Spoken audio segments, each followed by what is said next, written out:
Alpha.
This is the Canon EOS 6D Mark II, a follow-up to the original 6D from 2012. It sports a new 26.2 megapixel sensor and sits below the Canon 5D Mark IV as a full-frame option for advanced amateurs. Many of its key features closely align with the APS-C 80D, like the camera's 45-point autofocus system, which is far more capable than the 11-point AF system of its predecessor, though the coverage is still concentrated to the center of the frame. There's no AF joystick, but the camera does offer a vari-angled touchscreen. It can be used to select a point of focus in live view, and Canon's dual-pixel AF is an effective way to track subjects in stills or video mode. HD video is available at up to 60 frames per second, and the body includes a microphone input, though no headphone jack. In live view, using dual-pixel AF, it can shoot up to 3.5 frames per second. Through the viewfinder, it maxes out at 6.5 frames per second. The body is similar in design to the original 6D, though a tad larger and heavier. It is dust and weather resistant. Powered by the LP-E6N battery, accessory grip will also be available at time of launch. Other features include Bluetooth, Wi-Fi, and NFC connectivity, as well as a 4K time-lapse mode. For more on the Canon EOS 6D Mark II, head to dpreview.com.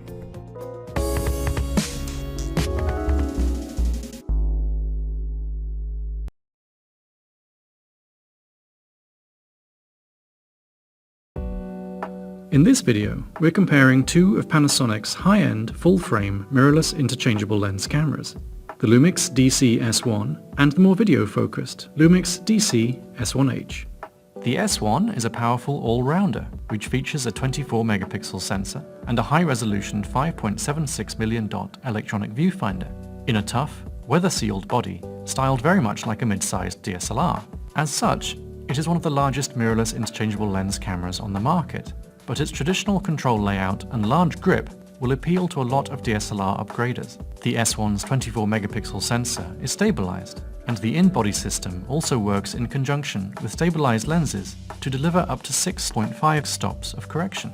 In addition to high-resolution stills, the S1 can also shoot 4K video.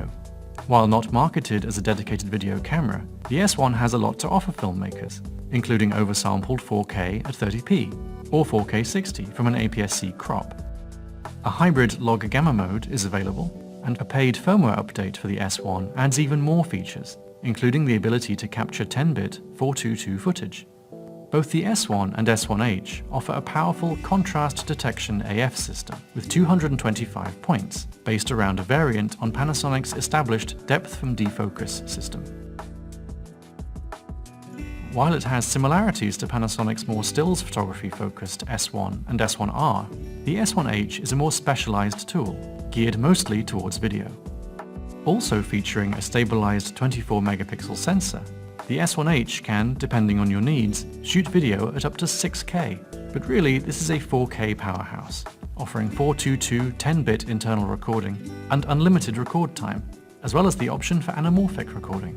What really differentiates the S1H from the also very powerful S1 are pro-oriented extras that most casual or amateur videographers may not need. These include 10-bit 60p, 400 megabits per second recording, and a much wider range of compression and high-speed shooting options. The S1H's sensor features an anti-aliasing filter, specifically to help reduce the risk of moiré in video footage. And compared to the S1, it offers much more sophisticated shooting aids, such as dual zebra and waveform displays. The user interface is slightly different too, and closer to Panasonic's VariCam cinema cameras, in terms of how information is organized. The S1H also includes a useful My List to quickly access pre-configured video settings. While chunkier than most mirrorless ILCs, the S1H is still smaller than a lot of dedicated professional video cameras, making it potentially attractive as a B or C camera on large productions. The most obvious physical differences between the S1H and the S1 are its increased depth to accommodate a cooling fan, outsized top LCD, and prominent twin red record buttons on the top plate and lower corner of the camera's body. In addition, 2 tally lamps indicate when video recording is in process. More subtle, but potentially very welcome to video shooters, is a redesigned articulating mechanism for the S1H's rear screen, which doesn't get in the way of ports and sockets when the screen is moved.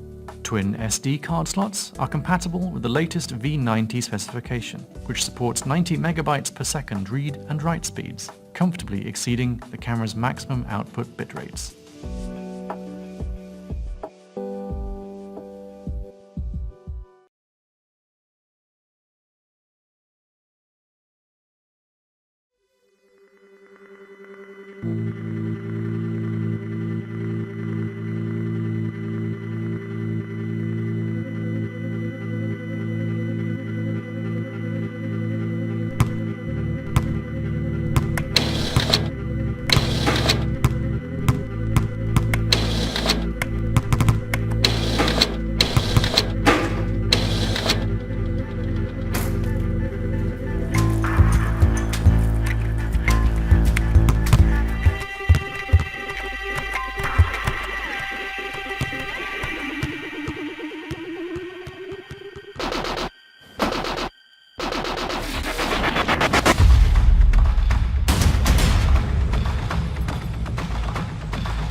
When your shot calls you to the ends of the earth, the only thing you have to bring is your heart. But in the event you want to capture it all, Alpha is built light to keep you light. So go light. The world is waiting for your perspective.